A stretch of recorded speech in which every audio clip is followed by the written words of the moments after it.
In 2026, the biggest mistake investors will make isn't buying the wrong stocks or mistiming the market. It's chasing dividends that look incredible on paper but quietly drain their wealth. I'm talking about monthly dividend ETFs that flash an 11% yield but leave you poorer than a 3% fund 5 years later. One high-income ETF actually underperformed its lower-yield competitor by over 140% in just 5 years. That's the dividend trap most investors walk straight into. You're collecting checks, but you're not building wealth. But here's the good news. In this video, I'm breaking down the only 5 monthly dividend ETFs you actually need for 2026. These aren't just income funds.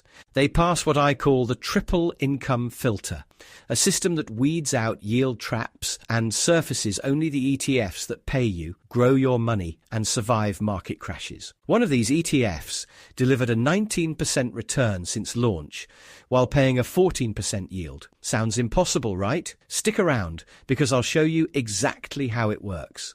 Not only that, at the end of this video, I'll reveal 3 portfolio models you can copy today depending on whether you're building wealth in your 30s, balancing income in your 40s, or maximizing cash flow in your 50s. Let's get into it. Before we dive into the 5 ETFs, let me show you the exact system I use to find them. I call it the triple income filter, and it's designed to separate the winners from the wealth killers. It's built around 3 non-negotiables, missing even one, and you're risking years of underperformance. First, the growth engine. This looks at the 5-year compound annual growth rate, or CAGR, because yield means nothing if your principal is shrinking. We want ETFs that don't just pay, they build wealth. Second, cash flow consistency. That's not just the yield percentage, it's how stable and reliable that payout has been month to month. Has it been cut during downturns?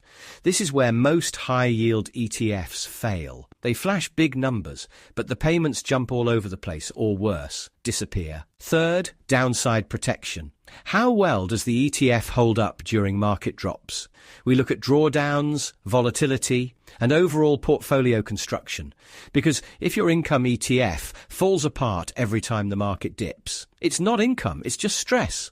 These 3 filters are your insurance against regret. Stick to this framework and you'll avoid 90% of the noise out there. Now let's look at the first ETF that passed all 3 tests. ETF number 1 is JEPI, the fund that combines the safety of blue-chip stocks with high monthly income. It's called JEPI, the JPMorgan Equity Premium Income ETF, and I call it the blue-chip income machine. Here's why it stands out. JEPI invests in large-cap S and P 500 companies like Microsoft, Nvidia, Alphabet, and Meta. But what makes it unique is the options overlay strategy.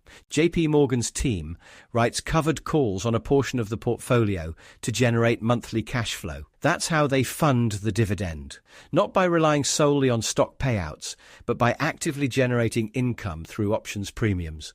JEPI currently yields around 8.35%, and over the past 5 years, it's delivered a 9.5% annualized return. That's extremely rare for an income ETF, especially one focused on monthly distributions. It also has a beta of just 0.57, meaning it's far less volatile than the S&P 500. Let's do the math. If you invest $10,000 in JEPI, you're looking at roughly $835 per year in dividends.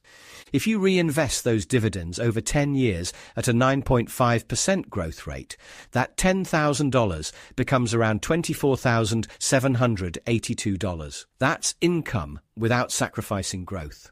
The trade-off is that JEPI has a 0.35% expense ratio, which is higher than passive index funds, but you're paying for active management and downside protection. And keep in mind, those option premiums may be taxed as ordinary income, not qualified dividends. JEPI checks all 3 boxes of the triple income filter. Next up is an ETF that doesn't try to wow you with flashy yields, but quietly dominates where it matters most: total return. It's called SCHD, the Schwab U.S. Dividend Equity ETF, and I call it the Dividend Aristocrat. Here's what makes SCHD different. It focuses on 100 high-quality dividend growth stocks from the Dow Jones U.S. Dividend 100 Index. These are companies with 10+ years of consistent payouts and strong fundamentals. Think energy giants, consumer staples, and healthcare leaders. Companies that not only pay dividends but raise them year after year. SCHD's yield sits around 3.8 to 3.9%, which might turn off income chasers at first glance. But here's where it flips the script. SCHD has delivered a 12.2% annualized return since inception, better than most high-yield ETFs, better than many growth funds, and it does this with an ultra-low expense ratio of just 0.06%. Let's break it down. A $10,000 investment in SCHD gives you roughly $390 per year in dividends.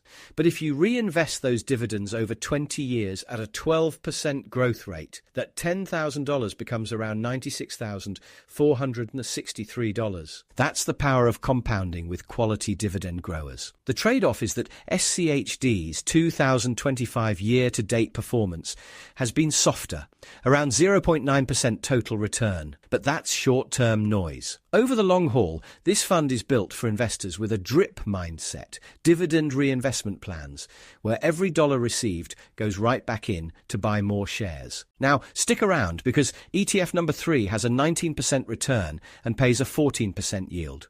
Sounds too good to be true? I'll show you how it actually works.